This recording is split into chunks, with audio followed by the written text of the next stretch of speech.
अध्याय 14 शरीर शुद्धिकरण का 7वां स्तर।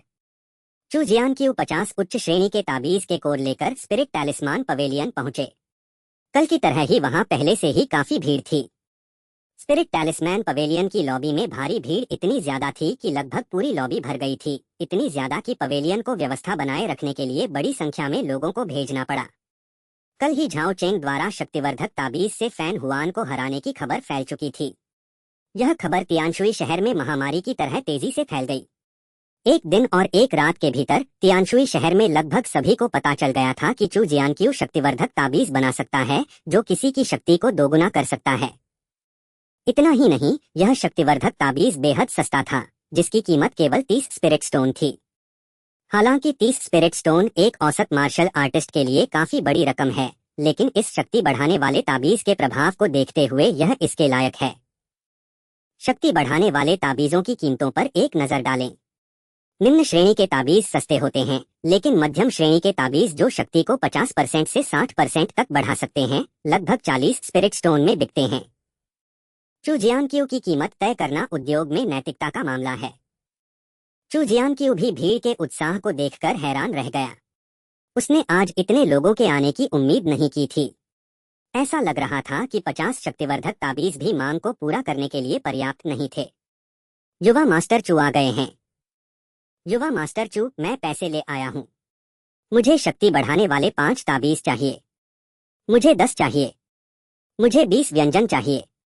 अरे यार, ज्यादा मत करो। तुमने 20 व्यंजन मंगवाए हैं, हम उन्हें आपस में बांटेंगे कैसे? मेरे पास पैसा है, मैं जो चाहूँ वो करता हूँ, इससे तुम्हारा कोई लेना देना नहीं है। धिक्कार है, कितना घमंडी है। बाद में द्वंद्वयुद्ध के मंच पर मिलते हैं। आगे बढ़ो और मुझसे मिलो, मैं तुमसे नहीं डरता। जैसे ही चू जियानक्यू प्रकट हुए, बिक्री शुरू होने से पहले ही नीचे मौजूद भीड़ में अफरा तफरी मच गई और लगभग हाथापाई तक बात पहुंच गई। लियांग जियोशान ने स्वयं व्यवस्था बनाए रखने का जिम्मा संभाला, लेकिन वह चिंता से व्याकुल थे। यह लड़का वाकई में शरारत करने में माहिर था, और हर बार जब वह कोई हंगामा करता था तो उन्हें बहुत सिरदर्द होता था। यांग झेनहाई दूसरी मंजिल के एक कोने में बैठकर मुस्कुराते हुए यह दृश्य देख रहा था। चू जियानक्यू के कार्यों ने स्पिरिट टैलिस्मान पवेलियन की प्रतिष्ठा को बहुत बढ़ा दिया था। उस समय इस बच्चे को पवेलियन में लाना एक बेहद बुद्धिमानी भरा निर्णय था। पंथ के गुरु यांग, नीचे क्या हो रहा है? नीले रंग का वस्त्र पहने बर्फ जैसी सफेद त्वचा वाली एक बेहद खूबसूरत युवती ने नीचे के अराजक दृश्य को देखते हुए उत्सुकता से पूछा। नीचे वो चू नाम का लड़का शक्ति बढ़ाने वाले ताबीज बेच रहा है, यांग झेनहाई ने खुशी से कहा। ये तो बस एक शक्ति बढ़ाने वाला ताबीज है, इसमें लड़ने की क्या बात है? हरे रंग का चोला पहने लड़की और भी उत्सुक थी। आखिर एक साधारण सा ताबीज इन लोगों में इतना उन्माद क्यों पैदा कर रहा है? श्रीमती शिया, शायद आपको यह पता न हो, लेकिन युवा चू जो बेच रहा है वह एक उच्च श्रेणी के ताबीज से बना शक्तिवर्धक ताबीज है। इस तरह का शक्तिवर्धक ताबीज आपकी ताकत को दोगुना कर सकता है, यांग झेनहाई ने गर्व और सम्मान का भाव व्यक्त करते हुए कहा। क्या? एक शक्तिवर्धक ताबीज जिसमें श्रेष्ठ श्रेणी का ताबीज कोर है? हरे रंग का चोला पहने लड़की भी काफी हैरान थी। राजधानी में भी ऐसे ताबीज मास्टर बहुत कम थे जो श्रेष्ठ श्रेणी के ताबीज कोर वाले आध्यात्मिक ताबीज बना सकते थे। उसने कभी उम्मीद नहीं की थी कि इस दूरदराज के इलाके में ऐसी असाधारण प्रतिभा होगी। पंथ के गुरु यांग, इस लड़के की पृष्ठभूमि क्या है? हरे रंग का चोला पहने लड़की चू जियानक्यू में दिलचस्पी लेने से खुद को रोक नहीं पाई। चू परिवार का युवा स्वामी, जो कभी तियानशुई काउंटी का नंबर 1 प्रतिभाशाली व्यक्ति था। उस अराजक भीड़ को देखकर चू जियानक्यू की रीढ़ की हड्डी में सिहरन दौड़ गई। धक्का मुक्की मत करो, सब लोग एक एक करके आओ, चू जियानक्यू ने ताबीज बेचते हुए चिल्लाकर कहा। इन उपद्रवी लोगों के कारण किसी दुर्घटना के होने के डर से लियांग जियोशान के पास हस्तक्षेप करने और नियमों का पालन न करने वाले तथा धक्का मुक्की कर रहे 2 लोगों को नीचे गिराने के अलावा कोई विकल्प नहीं बचा था। तभी जाकर बाकी लोग शांत हुए।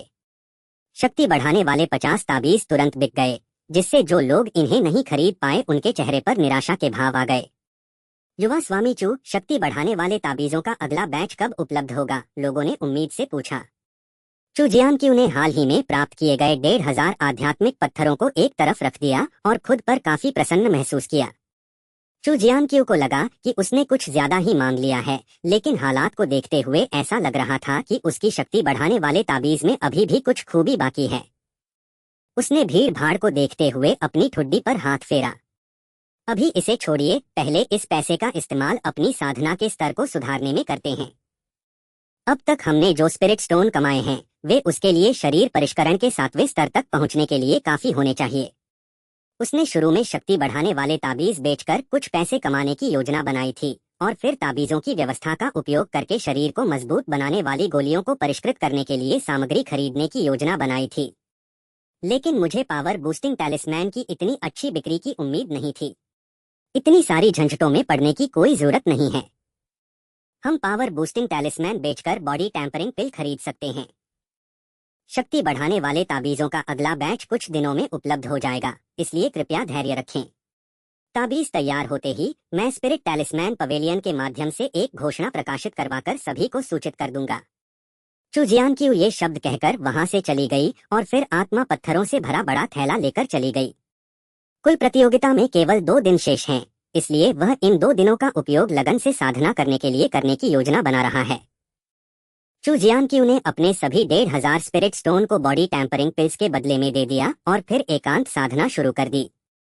2 दिन बाद चू जियानक्यू ने शरीर को मजबूत करने वाली गोलियों के बड़े थैले की एक एक गोली खा ली और वह पूरी तरह से शरीर को मजबूत करने के 7वें स्तर पर पहुंच गया। चू जियानक्यू खड़ी हुई, अंगड़ाई ली और आखिरकार उसे थोड़ा और आराम महसूस हुआ। चू जियानक्यू ने अपनी मुट्ठी भींच ली, अपने शरीर के भीतर उमड़ती हुई वास्तविक ऊर्जा को महसूस किया और एक आत्मविश्वासपूर्ण और उत्साहपूर्ण आभा उनमें लौट आई। युवा स्वामी, बड़े बुजुर्ग ने संदेश भेजा है कि आपको कुल की भव्य प्रतियोगिता में भाग लेना होगा। युवा स्वामी, क्या हमें भाग जाना चाहिए? रुहुआ घबराई हुई आवाज में अंदर आई। चू जियानक्यू ने हाथ बढ़ाकर छोटी बच्ची के बालों को सहलाया और हल्की मुस्कान के साथ कहा, तुम क्यों भाग गई? लेकिन चूहान नाम का छोटा मालिक कुल प्रतियोगिता में छोटे मालिक को चुनौती देना चाहता है और चू परिवार के छोटे मालिक के पद के लिए प्रतिस्पर्धा करना चाहता है, रुहुआ ने चिंतित भाव से कहा। तुम्हें अपने युवा स्वामी पर कितना कम भरोसा है? चू जियानक्यू ने होठों पर मुस्कान लिए कहा। रुहुआ ने अपना सिर नीचे कर लिया और चुप रही, स्पष्ट रूप से सहमति जताते हुए। हमारे युवा स्वामी मूल रूप से चू परिवार के नंबर 1 प्रतिभाशाली व्यक्ति थे और तियानशुई काउंटी के भी नंबर 1 प्रतिभाशाली व्यक्ति थे, लेकिन लियू परिवार की उस कुतिया ने उन्हें नुकसान पहुंचाया और उनकी सारी साधना शक्ति नष्ट कर दी। यही कारण है कि उन्हें इतना अन्याय सहना पड़ा। अगर लियू तियान्याओ की दुष्टता न होती तो युवा मास्टर चूहान ने युवा मास्टर को चुनौती देने की हिम्मत कैसे की होती? पहले जब भी वह युवा मास्टर को देखता था वह हमेशा अत्यंत सम्मान दिखाता था।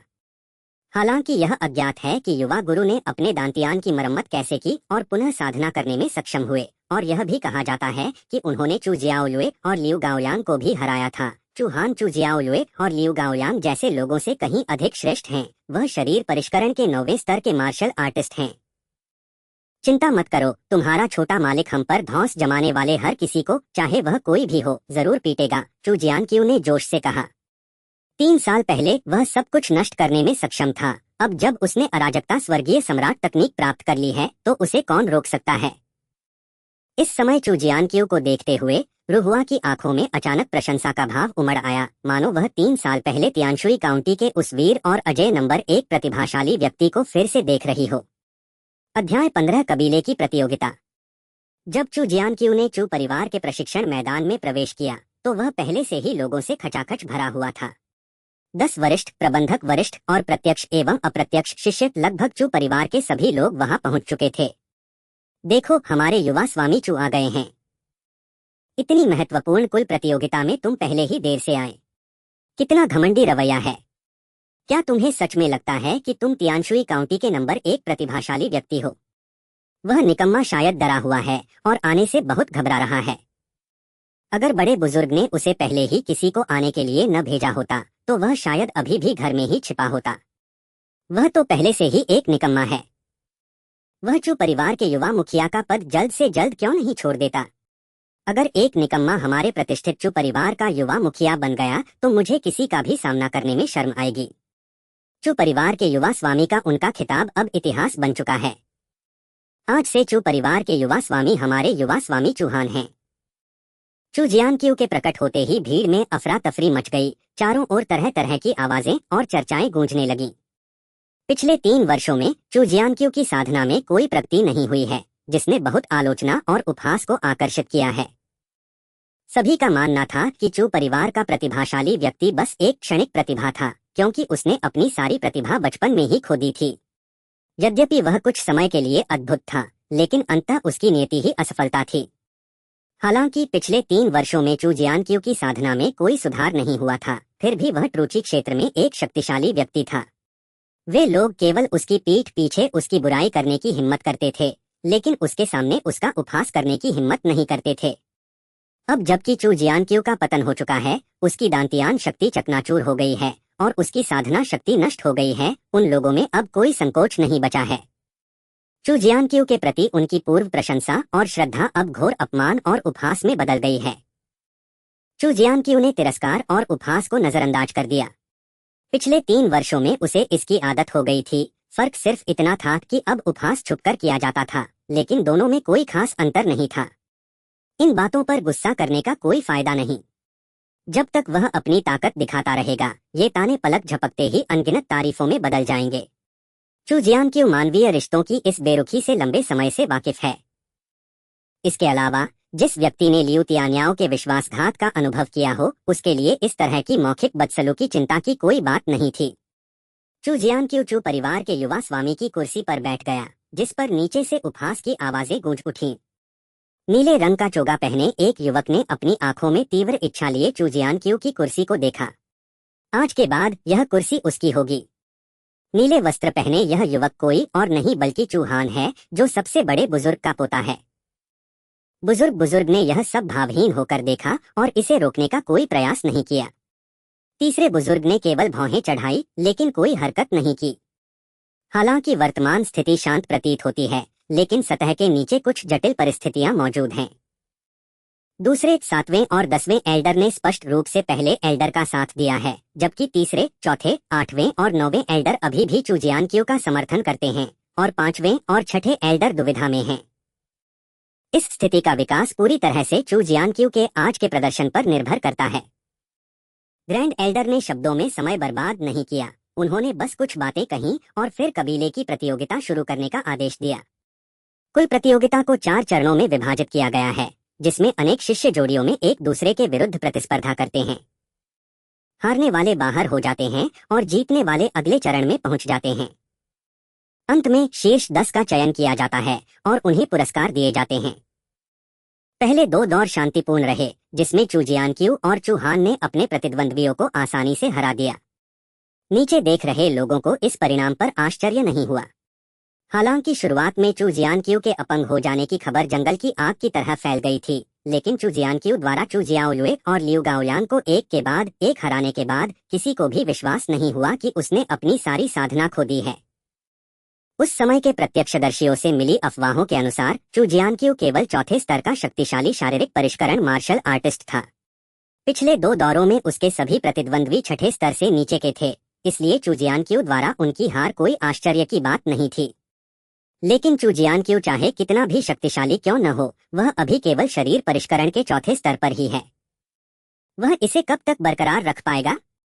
तीसरे दौर में सभी के चेहरे पर मुस्कुराहट थी। इस बार चू जियानक्यू का प्रतिद्वंदी चू डोंगक्सुआन है, जो शरीर परिष्करण के 8वें स्तर का मार्शल आर्टिस्ट है। तुम जैसे मात्र 4थे स्तर के देह शोधन कौशल वाले निकम्मे मेरे प्रतिद्वंद्वी बनने के लायक नहीं हो। आज्ञाकारी होकर हार मान लो और यहाँ से चले जाओ, ताकि मेरे हाथ गंदे न हो। चू डोंगशुआन ने चू जियानक्यू को घमंडी निगाहों से देखा। उसकी आंखों में तिरस्कार भरा था। हालांकि उसे एक जोरदार मुक्के का सामना करना पड़ा। सिर्फ एक मुक्के से चू डोंगक्सुआन खून थूकते हुए मंच से नीचे गिर गया। यह दृश्य देखते ही दर्शक एकदम शांत हो गए और पूरा हॉल एकदम खामोश हो गया। जो लोग तमाशा देखने के लिए इंतजार कर रहे थे, वे स्तब्ध रह गए और अपनी आंखों के सामने हो रही इस घटना पर विश्वास नहीं कर पा रहे थे। यह किसी 4थे स्तर के देह शोधन साधक की शक्ति नहीं थी। ग्रैंड एल्डर इतना चौंक गया कि वह तुरंत अपनी सीट से उठ खड़ा हुआ। उसने उस दिन चू हान को अपने अंगरक्षकों को चू जियानक्यू की परीक्षा लेने के लिए भेजते हुए देखा था, और वह वहां मौजूद किसी भी व्यक्ति की तुलना में चू जियानक्यू की ताकत को बेहतर जानता था। उस समय चू जियानक्यू की ताकत के साथ वह मुश्किल से ही शरीर परिष्करण के 8वें स्तर के मार्शल आर्टिस्ट को हरा सकता था, और वह चू हान का मुकाबला करने के लिए बिल्कुल भी सक्षम नहीं था।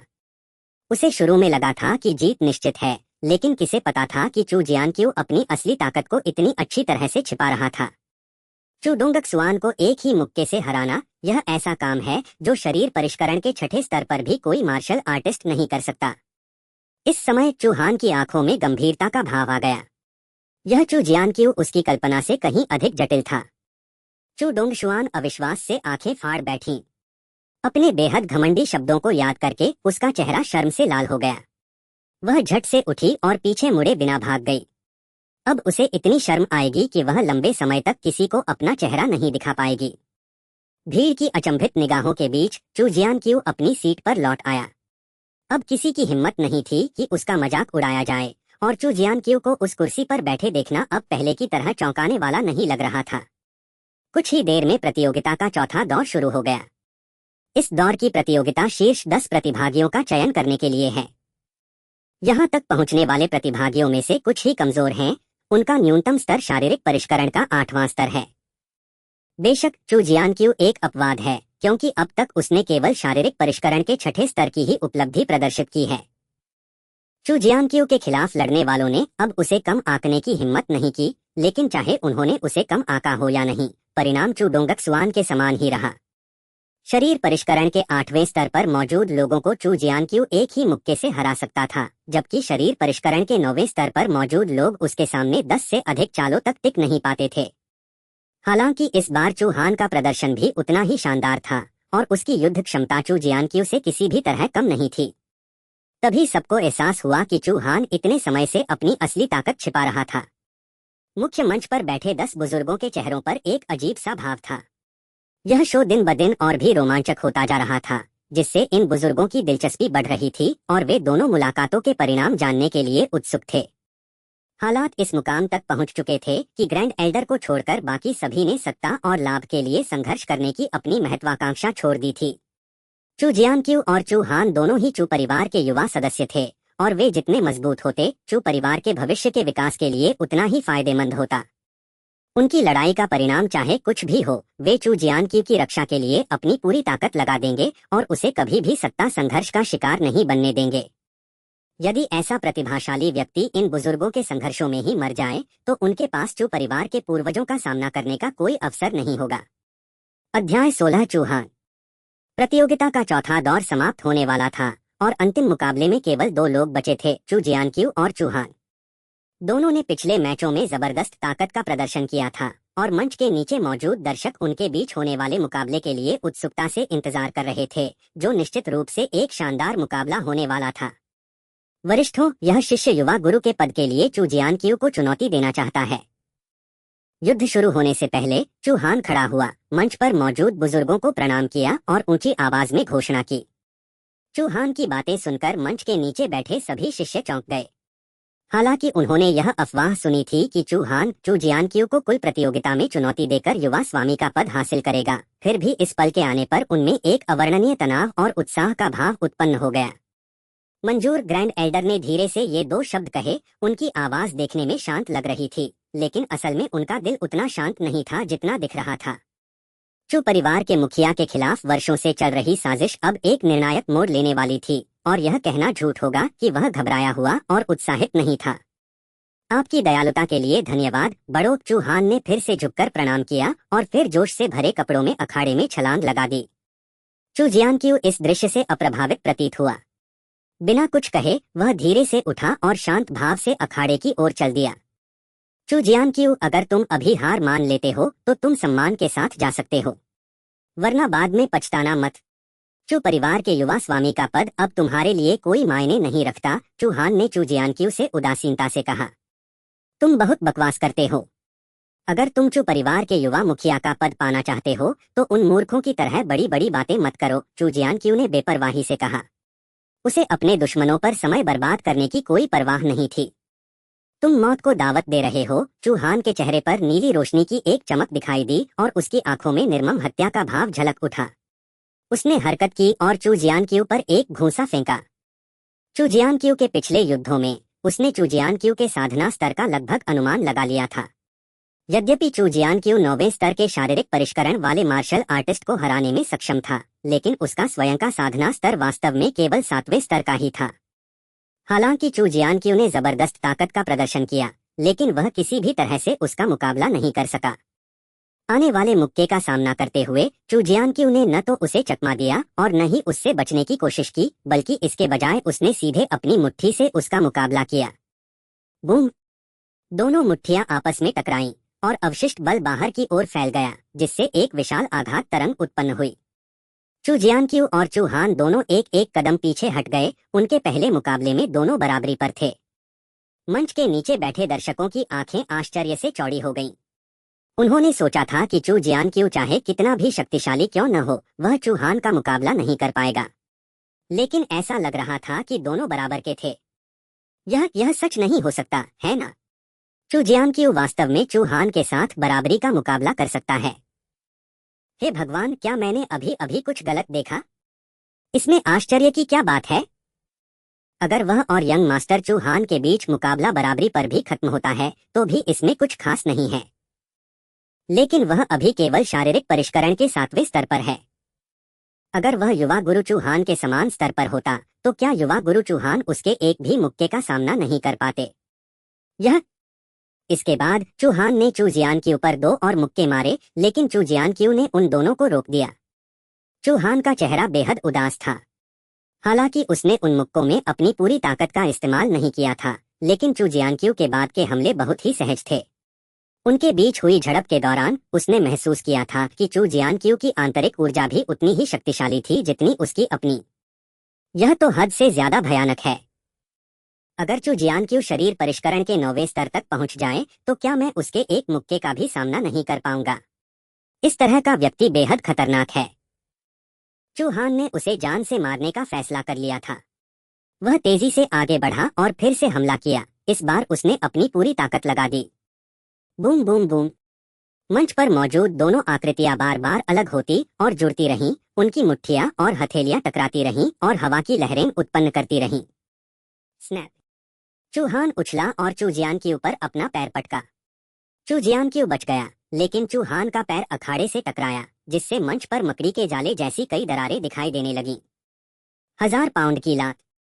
उपस्थित शिष्यों ने इस युद्ध तकनीक को पहचानते ही आश्चर्य से चीख मारी। 1000 पाउंड किक एक उच्च श्रेणी की येलो रैंक की युद्ध कला है। इसमें महारत हासिल करने पर एक ही किक में 1000 पाउंड के बराबर शक्ति होती है, जो चट्टानों को चकनाचूर करने और स्मारकों को चीरने के लिए पर्याप्त है। दोनों व्यक्तियों के बीच कई और दौर तक जमकर लड़ाई चली। बूम! मंच पर मौजूद दोनों फिर से भयंकर रूप से भिड़ गए। हर कदम उन्हें 10 फीट से अधिक पीछे धकेल रहा था। हर कदम के साथ वे अखाड़े के नीले पत्थर को तोड़ रहे थे। स्मारक को कुचलने वाला, पहाड़ चीर देने वाली मुट्ठी। दर्शकों में से किसी ने आश्चर्य से कहा, क्योंकि इन दोनों द्वारा इस्तेमाल की गई मार्शल आर्ट तकनीकें वास्तव में उच्च श्रेणी की येलो रैंक की युद्ध तकनीकें थीं। किसी युद्ध कौशल का स्तर जितना ऊंचा होता है, उसकी शक्ति उतनी ही अधिक होती है, लेकिन उस पर महारत हासिल करना उतना ही कठिन होता है। उनकी लड़ाई को देखकर ऐसा लगता है कि दोनों ने ही इन युद्ध तकनीकों में उच्च स्तर की महारत हासिल कर ली थी। ऐसा लगता है कि पिछली लड़ाइयों में उन्होंने पूरी ताकत नहीं लगाई थी। अगर वे अब भी ऐसे ही होते तो मेरा अनुमान है कि उनसे लड़ने वाले शिष्यों में से कोई भी उनके एक मुक्के का सामना नहीं कर पाता। कितना भयानक! तो यही है उनकी असली ताकत। चू हान के मुंह के कोने से खून की एक बूंद धीरे धीरे रिस रही थी। उसने दांत भींचकर चू जियानक्यू को घूरकर देखा। उसे उम्मीद नहीं थी कि चू जियानक्यू से निपटना इतना मुश्किल होगा।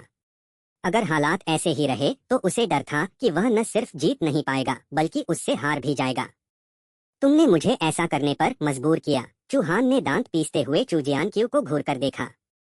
उसने अपनी जेब से एक धधकती लाल गोली निकाली और उसे निगल लिया। जैसे ही गोली उसके पेट में गई, चू हान की आभा में स्पष्ट गति से वृद्धि हुई। अरे नहीं, चू हान क्या कर रहा है? गोली निगलने के बाद चू हान की आभा में आए बदलाव को देखकर तीसरे एल्डर का चेहरा तुरंत बदल गया। उसने एक ऐसी गोली खा ली है जो उसकी साधना शक्ति को जबरदस्ती बढ़ा देती है। ऐसी गोलियों के छिपे हुए खतरे बहुत गंभीर हैं। उसे तुरंत रोको। चौथे एल्डर अचानक खड़े हो गए और चू हान पर हमला करने ही वाले थे। एक बार मंच पर आ जाने के बाद यह उनका अपना मामला है। चौथे भाई, क्या तुम नियम तोड़ने की कोशिश कर रहे हो? पहले बुजुर्ग ने ठंडे स्वर में कहा। उनके चेहरे पर कोई भाव नहीं था। क्या ऐसी कुर्सी के लिए 2 नौजवानों को बर्बाद करना उचित है? तीसरे बुजुर्ग ने पहले बुजुर्ग को ध्यान से देखते हुए पूछा। अगर चूहान समय रहते उस गोली से नहीं निपटता है तो उसके लिए परिणाम अकल्पनीय होंगे। हो सकता है कि वह इस जीवन में फिर कभी अपनी साधना का स्तर आगे न बढ़ा पाए। चूहान द्वारा वह गोली लेने के बाद वह बेकाबू हो जाएगा और इस अवस्था में चूहान का सामना करने पर चू जियानक्यू को अत्यधिक खतरा होगा। अगर चू जियानक्यू को लगता है कि वह मुकाबला नहीं कर सकता तो वह हार मान सकता है, ग्रैंड एल्डर ने ठंडे स्वर में कहा। उसने परिवार के मुखिया बनने के लिए इतने वर्षों तक योजनाएं बनाई थीं, वह अपने सारे प्रयासों को व्यर्थ कैसे जाने दे सकता था। वह गोली जिसने उसकी साधना शक्ति को जबरदस्ती बढ़ा दिया था, वह मूल रूप से चूहान के लिए थी। इस दौरान चू जियानक्यू का व्यवहार बेहद विचित्र रहा है। उसकी ताकत को पूरी तरह समझने से पहले हमें एहतियात के तौर पर कुछ बैकअप योजनाएं तैयार रखनी चाहिए। अप्रत्याशित रूप से यह बैकअप प्लान अंततः काम आ गया। भले ही इससे चूहान बर्बाद हो जाए, लेकिन परिवार के मुखिया के पद के लिए एक युवा कनिष्ठ व्यक्ति की क्या अहमियत है।